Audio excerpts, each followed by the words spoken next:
I didn't go with him. That's the first thing people ask when they hear the story, and I understand why. It sounds like negligence, like distance, like something easy to judge. But in our family, showing up separately had become a compromise. It kept things smoother. Less friction. Less history in one room at the same time. My son volunteered. He said it like it was nothing. I'll drop the presents off, it's on my way anyway. He'd wrap them himself. Uneven tape. Too much paper. He was proud of them in that quiet way teenagers get proud when they don't want you to notice. I watched him leave from the kitchen window. Snow starting to fall, soft and light, the kind that makes everything feel temporary and forgiving. He was gone longer than I expected. When he came back, he didn't come in right away. I saw him through the glass again, standing at the end of the driveway, shoulders hunched, the bag gone.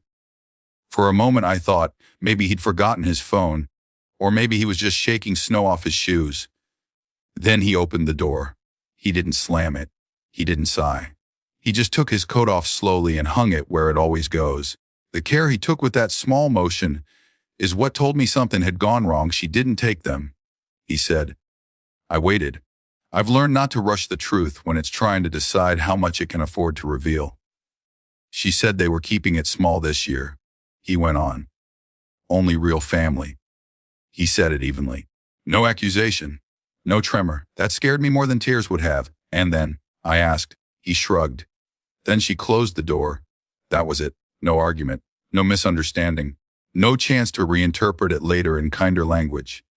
He walked home alone on Christmas Eve with an empty bag and a sentence he didn't yet know how to store. I didn't raise my voice. I didn't call my mother. I didn't text my father. I didn't demand an explanation that would only be framed as a misunderstanding if I pressed hard enough. Instead, I sat down at the table and made a list. It wasn't dramatic. It looked like logistics. Things that had been helpful for years without ever being named as such. Things that had quietly flowed one direction because it was easier that way. I canceled Christmas morning brunch. Not with a speech. Just a message: we won't make it tomorrow after all. Hope you understand. I transferred the college fund contribution I'd been handling for my niece into my own son's account. Same amount, same timing, different destination. I emailed my father's accountant and removed myself as the emergency contact. I wasn't angry when I did it. I was methodical. These were not punishments. They were corrections. My phone rang an hour later. I let it ring again and again. By the fourth call, the tone had shifted. I could tell without answering. Confusion first, then irritation, then the beginning of alarm. When I finally picked up, my father didn't say hello. What is going on? He demanded. Your mother's beside herself. I didn't respond right away. Not to control the moment. Just because I was making sure my voice would match my intention. My son was told he isn't real family, I said. I'm adjusting accordingly. There was a pause. I could hear him breathing, recalibrating. He'd always been better at volume than reflection. She didn't mean it like that, he said automatically. She closed the door, I said. Meaning doesn't get much clearer than that. His voice rose. He talked about tradition, about respect, about how sensitive kids are these days, as if sensitivity were the offense instead of exclusion. I didn't interrupt. When he finished, I said, I'm not asking for an apology. That stopped him. I'm informing you, I continued, that access has changed. Not temporarily, not as a lesson, just changed. You can't do that, he said. I almost smiled. Not because it was funny, but because it was familiar. Authority speaking from habit, not leverage. I already did, I said. After we hung up, my hands shook, not with doubt, with release.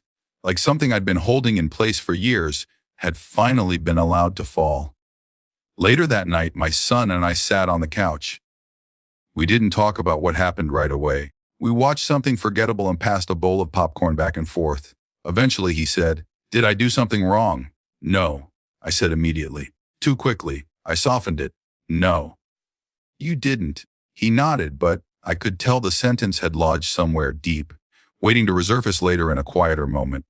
You know, I added, family isn't something you audition for. He considered that. They make it feel like it is. I know, I said. That's why we don't play that game.